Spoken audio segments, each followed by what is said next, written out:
Halo guys! Dari bencana konstruksi terbesar di California hingga kehancuran 15 bangunan tinggi di Cina yang bahkan belum pernah digunakan. Berikut 6 kesalahan konstruksi termahal yang pernah ada. Check it out!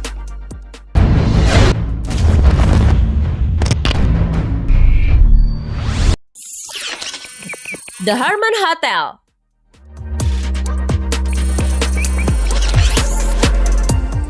Harmon adalah gedung bertingkat tinggi di pengembangan City Center di Paradise, Nevada.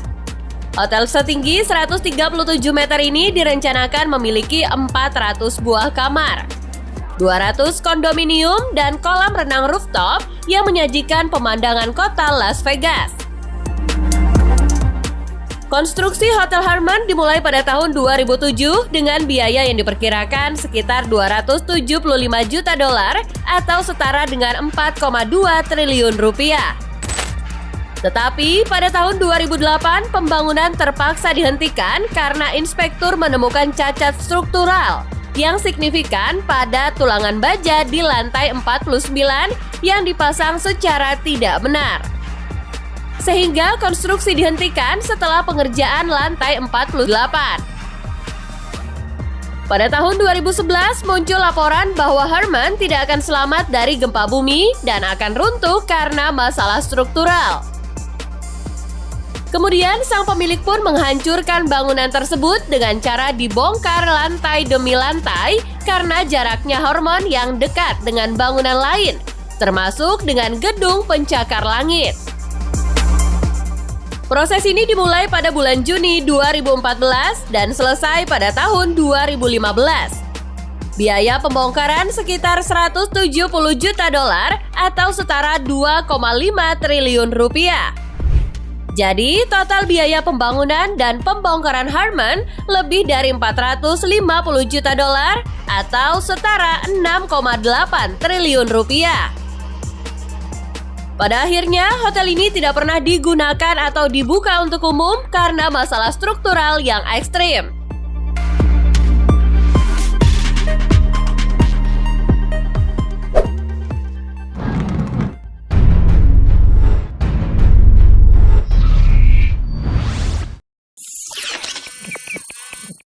Liang Star City.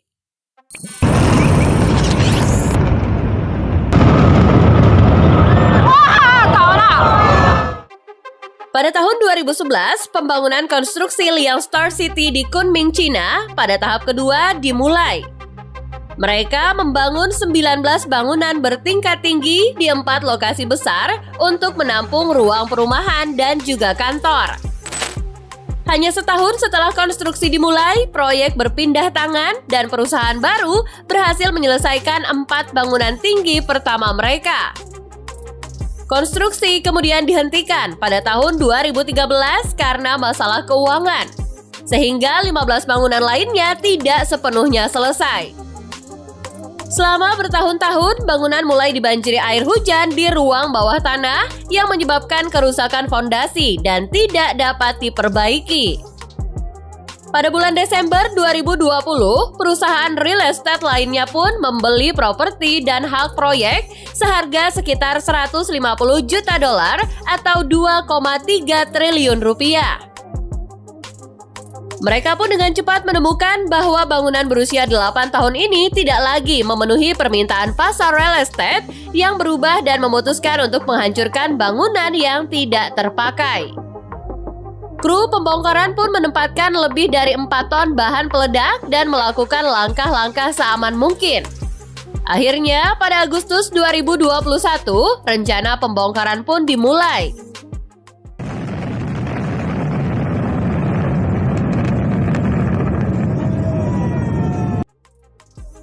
Setelah bertahun-tahun perencanaan, konstruksi berhasil dirobohkan dalam 45 detik. Dan itu dilaporkan sebagai pembongkaran terbesar di Cina.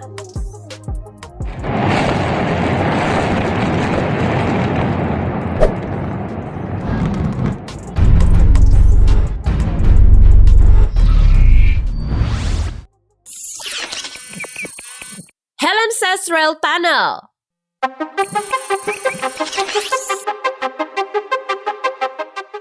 Pada tahun 1975, masalah muncul dari sistem rel Swedia karena beberapa bagian dari garis pantai barat yang tidak dapat lagi menangani peningkatan lalu lintas kereta api.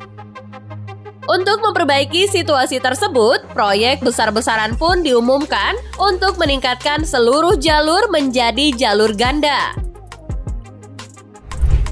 Salah satu bagian penting dari proyek ini adalah peningkatan jalur kereta api tunggal di punggung Bukit Hellenses.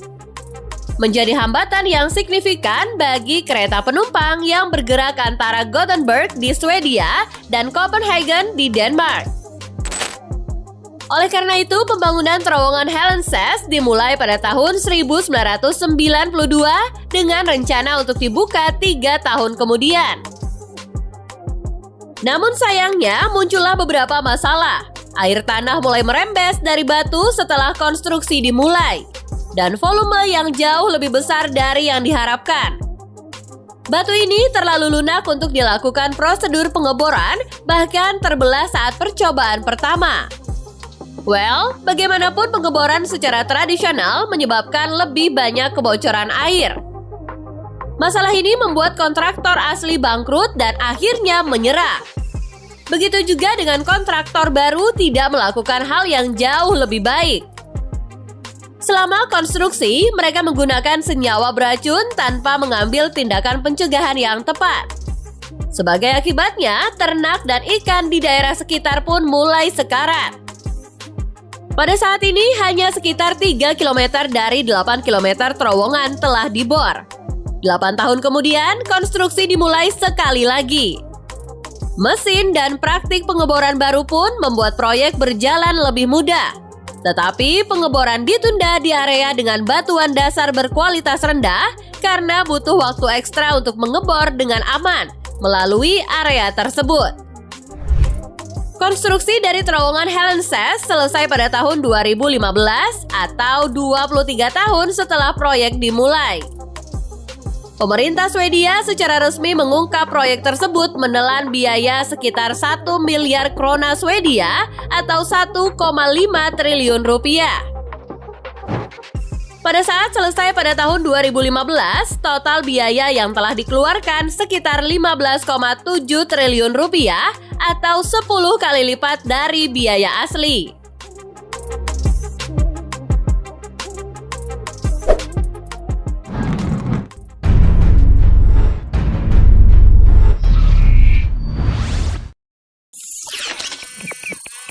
The Millennium Tower. Selesai pada tahun 2009, menara perumahan ini adalah bangunan terbesar ke-6 di San Francisco dengan tinggi hampir 200 meter. Pembangunan gedung pencakar langit ini menghabiskan biaya total $350 juta atau 5,3 triliun rupiah. Pada tahun 2016, warga yang membayar hingga $13 juta atau 2 miliar rupiah untuk satu unitnya menemukan bahwa menara Millennium miring dan ambles di dalam tanah. Penyelidikan selama waktu itu pun menunjukkan bahwa fondasi menara dibangun di atas pasir yang dalam sehingga tidak dapat menopang bangunan berat. Akibatnya, hanya berselang 7 tahun setelah dibuka, menara Millennium telah ambles sedalam 40 cm dan mengalami kemiringan 15 cm di bagian atasnya. Banyak warga melaporkan mendengar suara berderit dan retak. Bahkan, jendela pecah juga ditemukan di sudut unit yang menyiratkan bahwa ada masalah struktural lebih dalam di menara tersebut. Pada tahun 2017, penyelidikan yang dilakukan oleh pemerintah San Francisco memastikan bahwa bangunan tersebut aman untuk dihuni. Meskipun ditemukan kerusakan pada pondasi dan sistem kelistrikan. Pada tahun 2020, pengembang harus mengeluarkan biaya lagi untuk proyek menstabilkan menara Millennium sebesar $100 juta atau setara 3 triliun rupiah.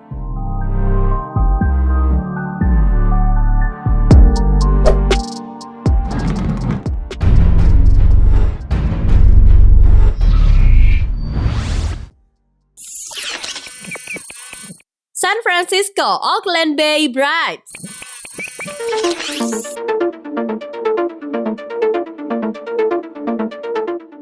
Lebih dari 27 juta kendaraan setiap tahun melakukan perjalanan antar Pulau Yerba Buena dan Auckland.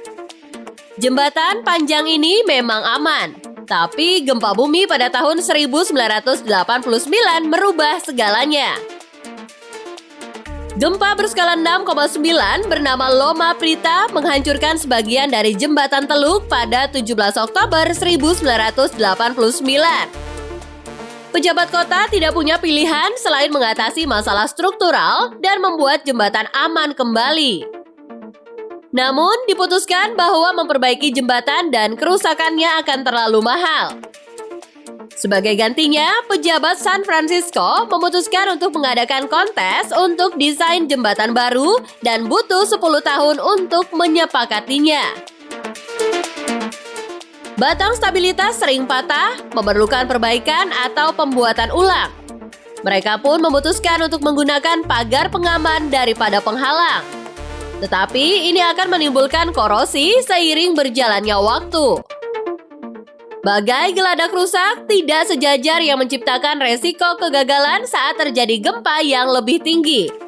Hal tersebut yang menjadikan penyelidikan sekaligus memutuskan untuk pergantian jembatan yang menelan biaya yang sangat mahal. Jembatan Teluk Bentang Timur membutuhkan waktu 11 tahun untuk dibangun dan merupakan proyek infrastruktur termahal di California. Total biaya jembatan dan beberapa perbaikannya diperkirakan menelan biaya lebih dari 7 miliar dolar atau setara dengan 106 triliun rupiah.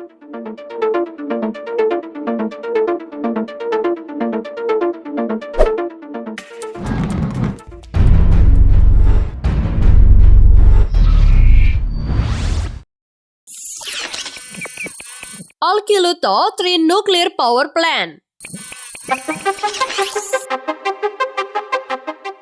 Lebih dari 300 negara di seluruh dunia menggunakan tenaga nuklir untuk memenuhi kebutuhan listrik. Sekitar 30% listrik Finlandia disediakan oleh tenaga nuklir pada tahun 2005. Pemerintah Finlandia pun memutuskan bahwa itu tidak cukup. Jika mereka ingin mengurangi penggunaan batu bara, mereka butuh membangun lebih banyak reaktor nuklir. Rencananya termasuk dengan menambah unit ketiga yang modern dan efisien sehingga akan meningkatkan produksi tenaga nuklir Finlandia hampir 60%. Dua unit pertama di reaktor ini berfungsi dan telah menghasilkan tenaga sejak tahun 1980-an. Pembangunan reaktor ketiga pun dimulai pada tahun 2005 dan merupakan reaktor nuklir pertama yang dibangun oleh negara barat dalam 15 tahun terakhir. Meski perusahaan Olkiluoto berjanji bahwa reaktor baru akan dibuka pada tahun 2010, proyek masih dalam pembangunan hingga hari ini. Bangunan utama memang selesai lebih awal, tetapi komponen nuklir membutuhkan waktu bertahun-tahun untuk menginstalnya. Perselisihan bisnis, masalah rantai pasokan, dan penundaan penjadwalan telah membuat proyek terbengkalai selama 12 tahun dan menghabiskan anggaran lebih dari 8 miliar dolar atau 121 triliun rupiah. Menurut para ahli, sebagian masalahnya adalah tidak ada orang yang pernah menciptakan reaktor nuklir dalam beberapa waktu setelah Olkiluoto 2. Para pencipta yang berpengalaman meninggalkan bisnis dalam selang waktu 15 tahun antara reaktor sebelumnya sampai pembangunan Olkiluoto 3. Para kontraktor tidak siap untuk menerapkan standar yang tepat dalam pembangunan reaktor nuklir yang aman. Perencanaan juga menjadi masalah bagi proyek tersebut. Bahkan dokumentasi dan perizinannya membutuhkan waktu bertahun-tahun untuk diselesaikan karena masalah administratif. CFO perusahaan Olkiluoto akhirnya berjanji bahwa semuanya akan dibuka oleh pembangkit listrik reguler pada Februari 2022. Biaya proyek aslinya sebesar 3 miliar dolar atau setara 45,5 triliun rupiah dan meningkat setiap tahunnya. Karena penundaan dan masalah lainnya, proyek ini sekarang diperkirakan menelan biaya 11 miliar dolar atau 167 triliun rupiah. Nah guys, itulah daftarnya. Gimana nih menurut kalian? Semoga bermanfaat ya. Jangan lupa tulis kritik dan saran kalian di kolom komentar. See you on the next video. Goodbye!